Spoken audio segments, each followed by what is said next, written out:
Taoiseach, returning to the issue of the tax relief allowances and what you stated as a deferral of the withdrawal, but only in terms of how this policy is implemented being the word you used after January 21st, 2020.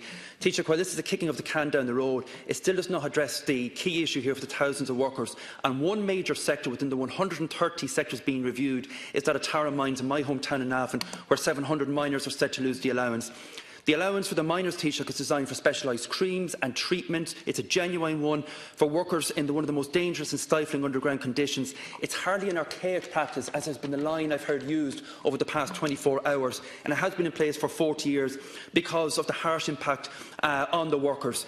And I know that you have said that these can become voucher expenses, but what is frustrating is for the workers is yet another layer of bureaucracy being introduced for what is not a huge amount of money. I spoke to Revenue directly on this, and the review on the allowances claimed in the mines is complete. So my question, Taoiseach, is, notwithstanding the deferral of the implementation of you have said, is the communication detailing the information breaking down the qualifying expenses still going to be issued to workers this year, or is that too going to be deferred as that falls into the bad news category also? Yeah, Deputy, this is a review that's being carried out by the Revenue Commissioners. It hasn't gone to Government, nor has any Government decision been made on it.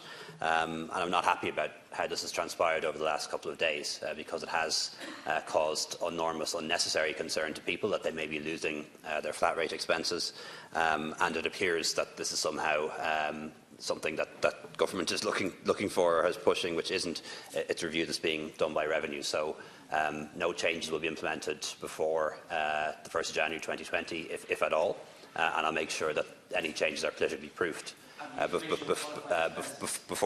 before they happen. But one thing I do need to say is, when you actually look down through the list of flat rate expenses, you can see why a review is necessary. There are all sorts of anomalies.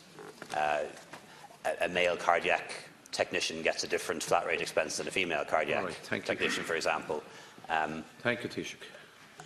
Somebody who works for CIE on a bus or train gets a flat rate allowance. Somebody who works on a bus for a different operator doesn't. So it is full of anomalies. So I think a review is necessary, but it should be done properly and be politically proofed.